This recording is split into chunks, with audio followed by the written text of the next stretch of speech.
Hey y'all, what's going on? This is Jesse Bose from the 19th hole. It is Tuesday, which means it is a tournament announcement day. Yes, it is indeed. We have our next tournament coming up, the City of Light tournament, which is going to start on Monday, September 16th, and that will be next Monday. This tournament will be featuring the course Parc de Paris.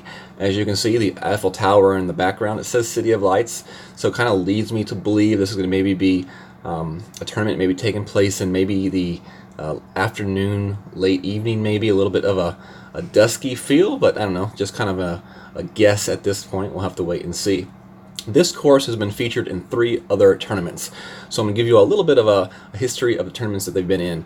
We first had the Metro Open, which was when this course was first premiered. We played all 9 holes on that course, and that was back in October 2018. We've also had the second anniversary tournament, which used 3 holes in it, and then the Skyline Cup tournament just recently that had 3 holes. So between the last 2 tournaments that used this course, 4 of the holes were used during those 2 tournaments. So that means 5 holes that we're going to see in this tournament have not been seen since the Metro Open, which was back in October of 2018. So there's a good chance that some of you all watching this video have never seen these holes before. They are playable up in Tour 11, and they're going to be playable in Tour 6 as well to practice in, but we'll talk about that a little bit later as well. The way the tournament works is you have 3 days to qualify: Monday, Tuesday, Wednesday. If you don't qualify Monday, you can try again 2 other times on Tuesday and Wednesday. You do have to repay the entry fee to try to requalify, so definitely keep that in mind when you are trying to decide how you want to go about getting into the tournament and stuff like that. As long as you qualify on one of those 3 days, you get to move to the opening round, which takes place on Thursday and Friday. You have a 48-hour period to finish up an 18-hole course. The qualifying is only 9 holes. The opening round is 18 holes, but you have 48 hours to finish those 18 holes, so that's a little bit better. If you're able to finish in the top 50% of your bracket in the opening round, you move on to the weekend round, and it's the same setup as the opening round. You got to play 18 more holes, and you have 48 hours to play those holes. From there, that's when they hand out the banners and the prizes and stuff like that. So that's basically the setup of how the tournament works. These are the 4 divisions that are available to play: Rookie, Pro, Expert, and Masters. Below are the prizes that are given out for the gold banner winner in each division. From what you see there on screen, the prizes will scale down from there, and if you go into the game, you can actually get a full prize payout view of what 100th place gets versus 50th place, and so on and so forth. One thing to keep in mind when you're playing these tournaments is you do win chests during the tournament. So like if you're playing one of your holes in the qualifying and you win, let's just say hole number 1, you are going to be rewarded a tour chest just like if you were playing in tour play. Now the difference between a tournament tour chest and a tour play tour chest is a little bit different. You're going to gain a few extra club cards in the actual tournament chest, so they're actually a little bit better than if you had won them in tour play. If you play Rookie, you win Tour 3 chests. If you play in the Pro, you automatically win Tour 6 chests. If you play in Expert, Tour 9, Masters, Tour 12. So if you're trying to figure out which division you want to play in, definitely, that's something to keep in mind and take into consideration, what you will be winning along the way. If you're playing in the Rookie, your clubs are already maxed out and you're not really feeling like you're gaining anything, it may be a good chance to move up into the Pro, take advantage of winning those Tour 6 chests and also those Tour 6 prizes club-wise once you hopefully get to the weekend and win a banner. So we'll move on to our next screen here. These are the individual rules for each of the divisions we'll play. As you can see, each division has specialized rules. Of course, the Rookies play from the front tee, Pro, Expert play from the second tee, and the Masters division play from the third tee, and that's how it's always been. The win strengths do go up as you move up divisions as well, as you can see, and so does the increased needle speed. As you can see, Rookie has got like a plus, 6% needle speed, as opposed to Masters plus 50% needle speed. Hidden spin is the only other rule that they have, and it only affects Expert and Masters level. So if you're playing in the Rookie and Pro, you don't have to worry about it. Basically what that means is when your opponent is setting up his shot and putting on top spin, back spin, or side spin, you're not going to be able to see what spins he or she is using. It'll kind of blur out the ball. You also will not be able to see the ball guideline to kind of get a handle on how they're playing their shot. So if you're playing in the Expert or playing in the Masters, you will not be able to see these pieces of information. But if you're playing in the Rookie and the Pro, you still will be able to see them. This is the course here, holes 1 through 9, and we'll actually take a little bit closer look at these holes in just a second. So we're not going to spend too much time going over these here on this screen, but this is the screen that you can find inside your app. In the bottom part of this screen, you do see where it says where you can find these holes, which will be available on Thursday, the 12th of September. Tours 5 and Tours 11, I think I said 6. Tours 5 and 11 are where these will be findable, and those will be the only 2 places to find them. So it looks like the Rookies and the Pro Expert are going to be the only ones that can practice these holes, first and second tee. Alright, I'm going to turn the video portion of this off now. We're actually going to go and look at these holes a little bit. You know, just kind of like a brief synopsis of how to play these holes for your practice, and also some talk about the elevation that we will also see on these holes, okay? So I'll turn the video off, and we'll continue talking about the course. First off, we start with hole number 1, which is par 4. And we'll just turn on the brush here. The way to play this hole is either to the right side, where you're trying to get your tee shot into this area right here. One of 2 ways you can play the shot is you skip it over the rough here towards that area, or you can land it on the front part of this fairway and play the shot to that area as well. Those are 2 ways that you can play this hole. The most commonly used area, especially in the higher level divisions, is playing it straight up the middle with a lot of topspin, where you're going to bounce your shot over the sand bunker, hit in the rough, and then roll your shot out on the fairway to hopefully somewhere in that vicinity. From there, then you will have a short little either short iron or wedge chip to the hole. From this right side here, you're going to be playing a shot where you're going to bounce it just before the rough here, over the bunker, and then rolling it down to the hole.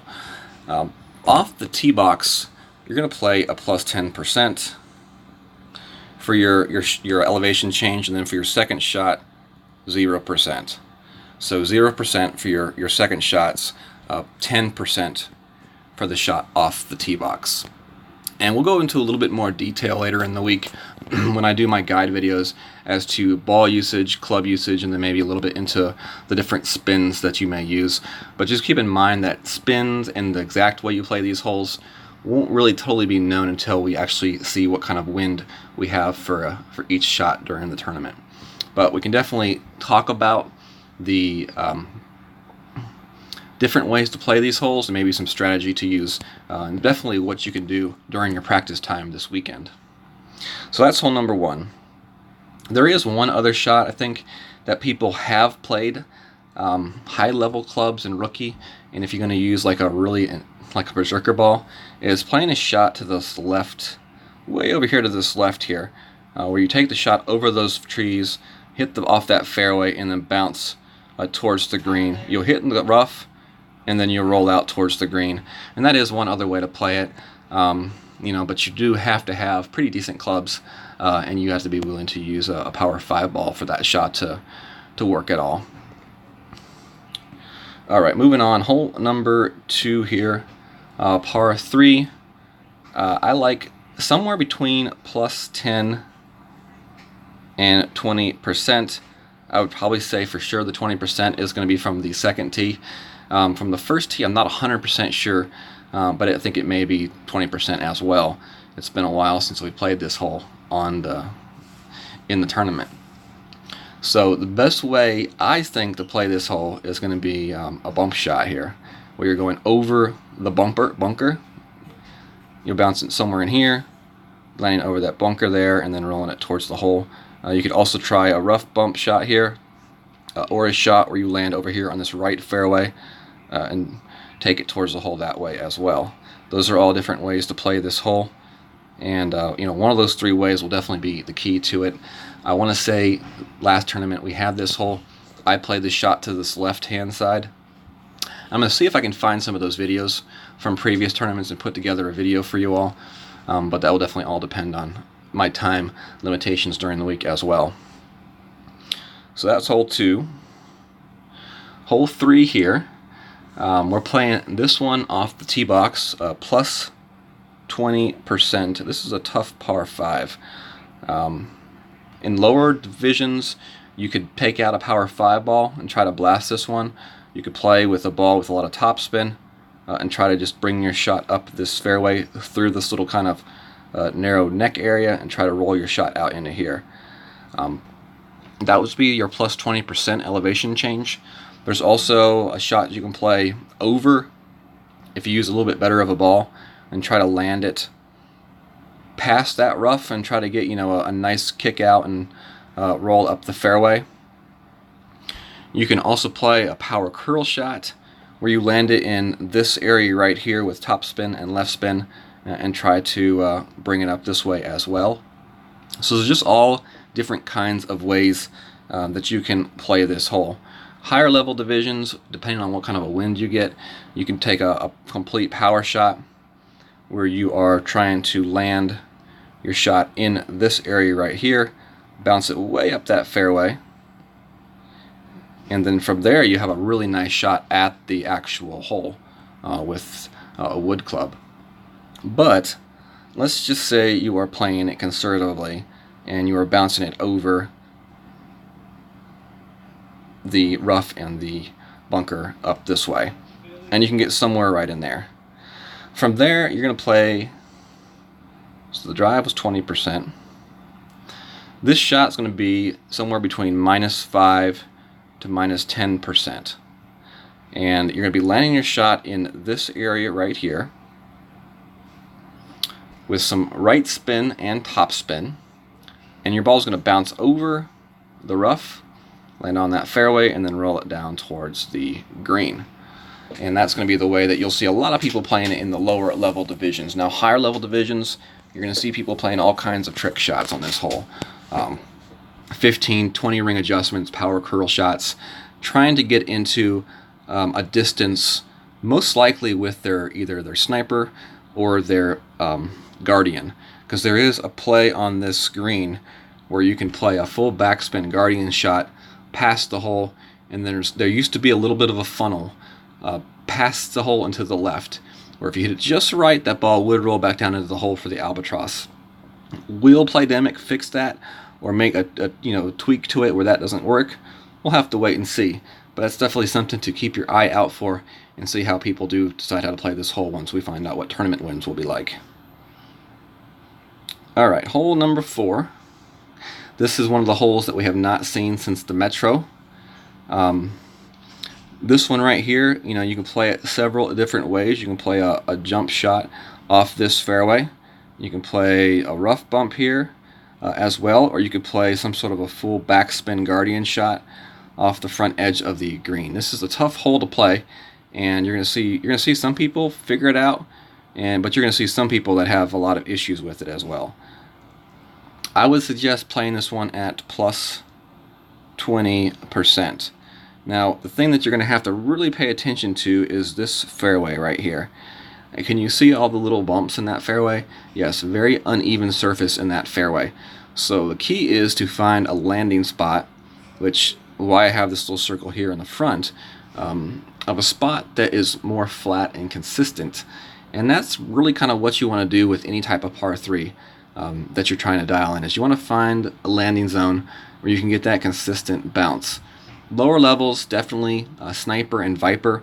The rough bump will be in play from right here, and it's a fairly easy shot to make, especially if we have some sort of a left to right tailwind, that's tracking up and down that rough line. So that shot will really be highly dependent on what kind of a wind we have, but that's definitely a possible shot. The shot from back here is probably the shot that you're going to see being used, I think, more often than not once we start getting into the pro and the expert. I think they're going to give us some sort of a weird side wind that's going to make the rough bump a little bit more difficult, or at least a little bit more dangerous to use. So we'll have to wait and see what kind of wind we have, but plus 20%. will be the elevation change for this hole. Hole number 5 is another Metro hole, so we have not seen this one since the Metro. And this one right here, plus 10% off the tee box. And really, the way we're playing this one is a skip shot. You're going to skip it here on this fairway island over the water. It'll bounce here, and then you're trying to roll it up the fairway up into this area right here. From here, you're going to have a second shot to the green with your Thorn or Hornet, and you'll be playing your shot towards the pin. This is a hole that I believe we used a full backspin shot with the Hornet, with the Thorn, and we went past the hole, and then we just used that backspin to spin that ball back into the hole, and to see what we get wind-wise for that shot as well. Definitely be another interesting hole. I really liked this hole in the last tournament that we had it, and I think it'll be a lot of fun. Your second shot, you're going to play plus 10% as well. So first shot plus 10, second shot plus 10 as well. Hole number 6 we have here, another Metro hole.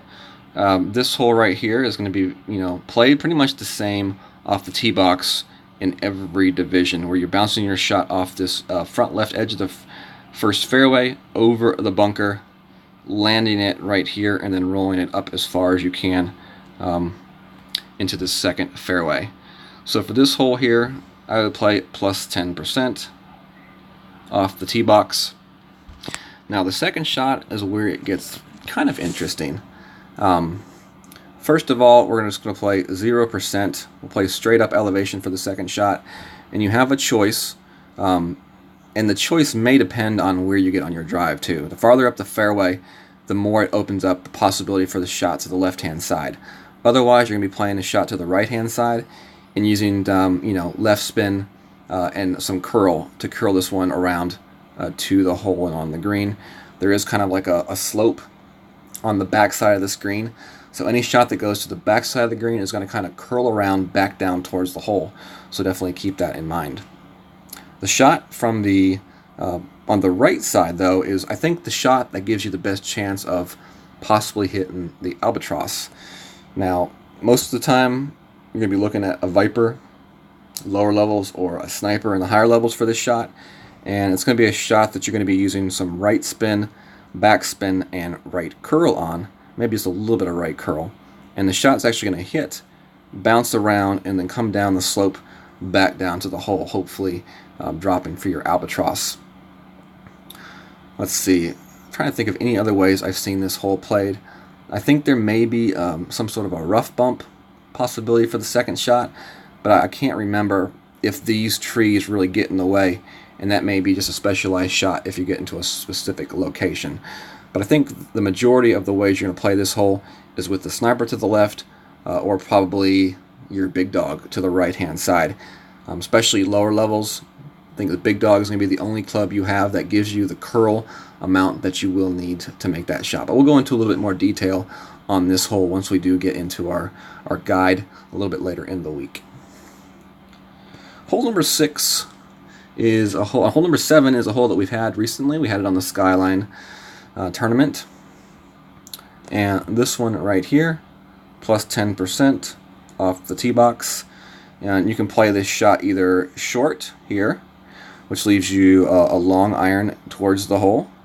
Definitely a great possibility to chip that one in for an eagle, or with the proper wind, we can play the power shot, which we bounce right off here with top spin and right spin. We shoot over the water and the rough, we land on the other side, and then we roll out into this general vicinity.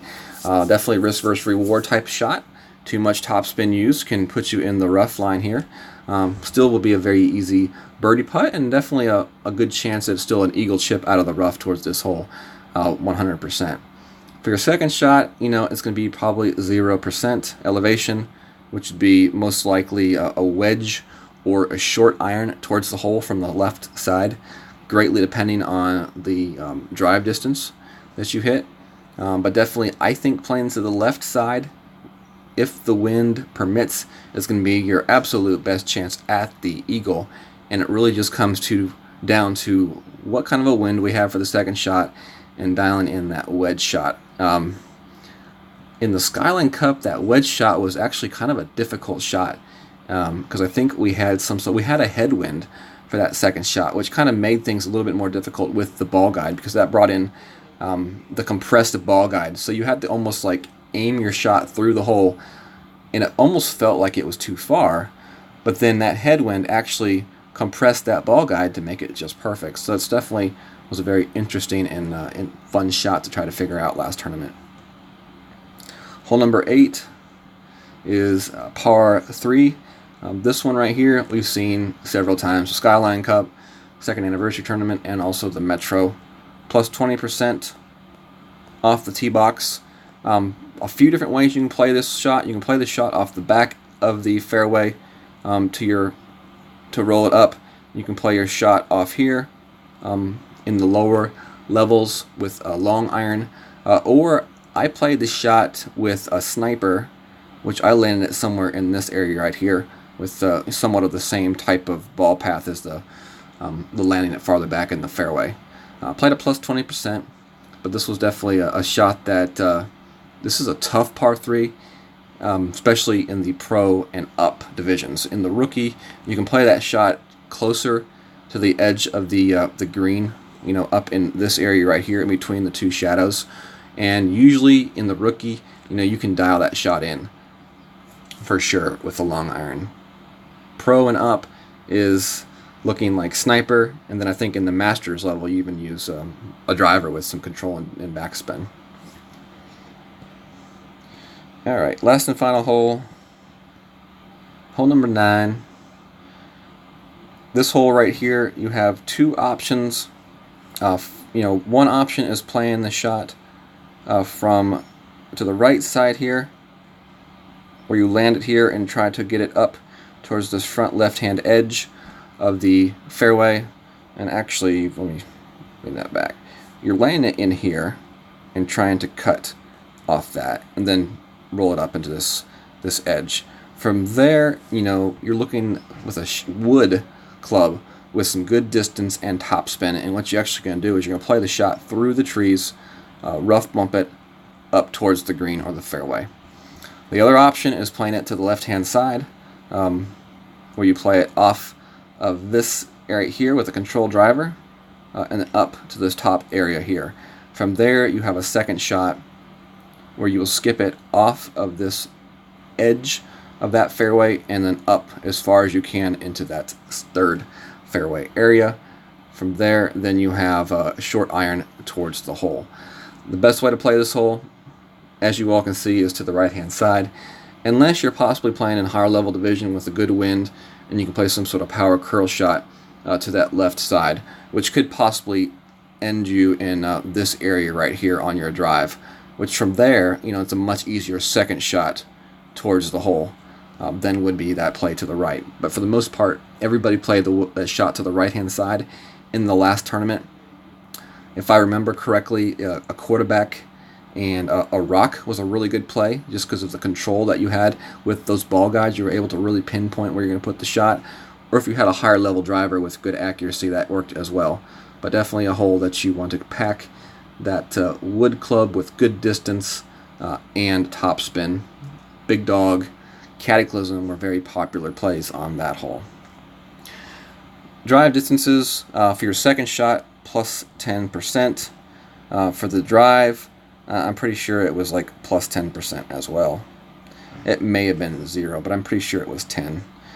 But somewhere in there. Alright, y'all, appreciate it very much. Hope you all learned a thing or two. At least got a little bit of a refresher. Heading into the practice time, remembers Tours 5 and Tours 11 are where you can find these holes come Thursday. So thank you all very much. Definitely hit that thumbs up on the way out if you enjoyed the video. Subscribe to the channel, set up your notifications to receive alerts when I do release new videos and go live during tournament week. And also check us out on Facebook at Golf Clash the 19th Hole. Very easy to find. Just go to your search bar and type in Golf Clash the 19th Hole. Great way to find this Golf Clash based community that is set up to really help new players in the game and help improve them, answer any kind of questions that they have, and definitely look forward to seeing you all there. Also, check out my friend Gio Viviani. You can find him on Facebook using the name you see here in the picture. You can also find him on his Golf Clash channel, Golf Clash Italy. Him and a host of other streamers stream from that channel, all different types of levels of play, rookie all the way through masters. They also have tour play, and Gio is doing his own kind of spin on the road to glory type thing, where you go from 0 trophies all the way up to maxed out. So definitely check him out in his program. All right, y'all. Thank you all very much. Have a good day or night for you, and God bless.